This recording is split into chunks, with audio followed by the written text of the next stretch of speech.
The United States Naval Institute reported on January 17th that for the first time during the Surface Navy Association's main annual symposium, the Navy announced it had implemented an upgrade program last year.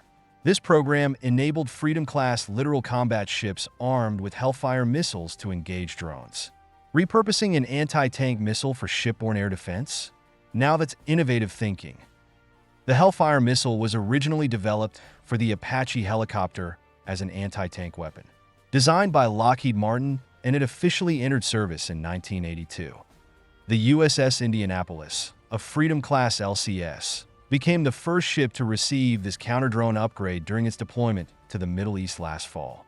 Between March and November 2024, the USS Indianapolis operated in the U.S. Fifth Fleet's area of responsibility in the Middle East while also conducting missions across the Atlantic and Europe.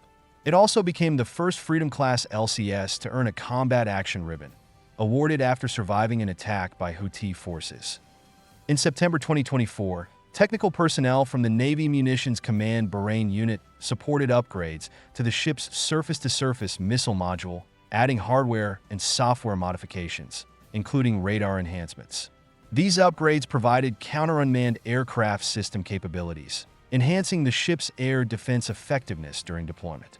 The SSMM is one of 4 modules in the Surface Warfare Mission Package installed on littoral combat ships. The other modules include the Gun Mission Module, featuring 2 Mark 46 30mm guns and 1 Mark 110 57mm gun. An Aviation Module, equipped with an MH-60R Seahawk helicopter and an MQ-8B Fire Scout drone helicopter. And the Maritime Security Module, which includes 2 11-meter rigid hull inflatable boats. The SSMM, a 24-cell vertical launch system, was initially designed for short-range defense against surface threats like swarms of small boats. This is particularly useful in countering threats such as Houthi, suicide drones, or unmanned vessels. Over time, the Navy modified the system's hardware and software to allow it to target drones effectively. Interestingly, the Navy had been experimenting with vertically launched Hellfire missiles on Freedom-class LCS ships for years. For instance, the USS Milwaukee test-fired Hellfires as early as 2018, mainly targeting small boats or ground targets. However, the Hellfire missile's range presents challenges. When air-launched, Hellfires typically have a range of 8 to 9 kilometers, but ship-launched Hellfires, especially vertical launches, may have an even shorter range, just a few kilometers. This means the Hellfire's range is sometimes shorter than the ship's own 57mm naval gun, which can be an awkward limitation for its use against surface or ground targets. It's worth noting that the Hellfire missile used for drone interception is not the common laser-guided Hellfire, but the AGM-114L Longbow Hellfire, guided by a millimeter-wave radar. The Longbow Hellfire was the world's first heavy anti-tank missile designed for fire-and-forget operations on helicopters. In combat, the Apache's Longbow radar searches for targets, locks onto them, and then launches the Longbow Hellfire.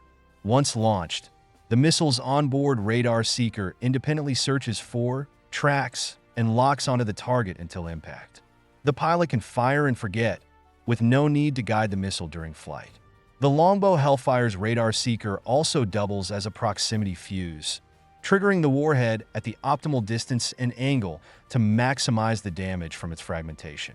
Compared to laser-guided Hellfires, the Longbow variant's fire-and-forget capability makes it especially well-suited for drone interception. Additionally, there are 2 major advantages to using Longbow Hellfires against drones. First, the millimeter-wave radar is extremely precise, capable of locking onto drones with small radar cross-sections. Second, this radar can penetrate rain, snow, and fog, making it effective in poor weather or low visibility conditions. This reliability extends to the complex coastal environments where these ships operate. On LCS ships, the radar detects and designates the target, and the missile's seeker autonomously locks on and destroys it. The SSMM achieved its initial operational capability on Freedom-class LCS ships in 2019, with testing on Independence-class LCS ships beginning that same year.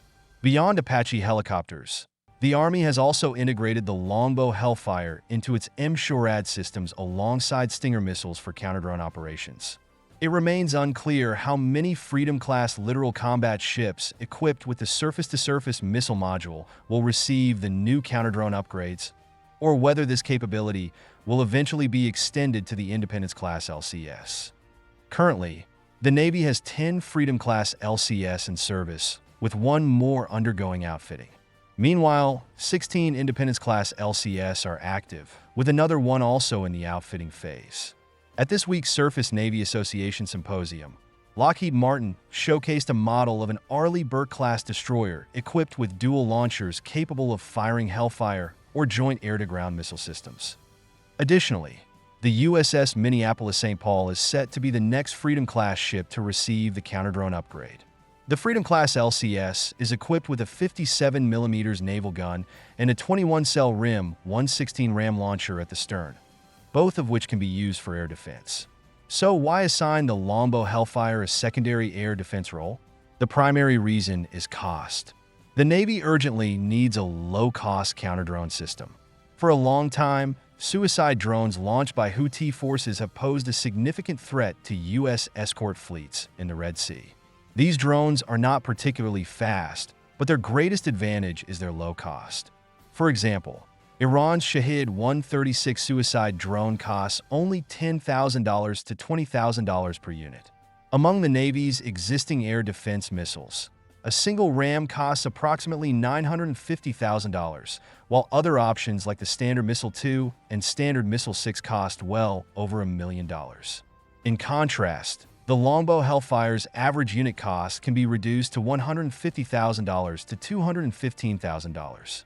However, even the Longbow Hellfire struggles when dealing with swarms of suicide drones, mainly in the following aspects. First, the quantity is too limited. The USS Indianapolis is equipped with only 24 Longbow Hellfire missiles, which is far from sufficient to handle large-scale suicide drone attacks. Having just 24 Longbow Hellfires to defend such a large LCS seems insufficient. Second, the cost is still too high. The price of tens or hundreds of thousands of dollars per missile is still significantly higher compared to suicide drones priced at $10,000 to $20,000. Finally, its reaction speed is slow. Compared to inclined launch systems, vertically launched Longbow Hellfire missiles need to level out and turn toward the target, resulting in slower reaction times. Although drones are not very fast, their proximity and large numbers present challenges. In the future, Freedom-class LCS vessels will integrate the Naval Strike Missile System and deploy Mark 70 container launchers capable of firing multi-role Standard Missile 6 or Tomahawk cruise missiles on the helicopter deck. However, this would mean foregoing the use of helicopters. Ultimately, the problem stems from the flawed design of the LCS from the start. The Hellfire missile's 9-kilometer range makes it awkward for land attack missions, and the ship cannot accommodate larger vertical launch systems. Meanwhile, the Constellation-class frigates are still delayed, forcing the Navy to continue relying on the LCS. This is why the Longbow Hellfire, despite its mediocre air defense capabilities, has been assigned this critical role. If there were other choices, the Navy would not continue to use the LCS.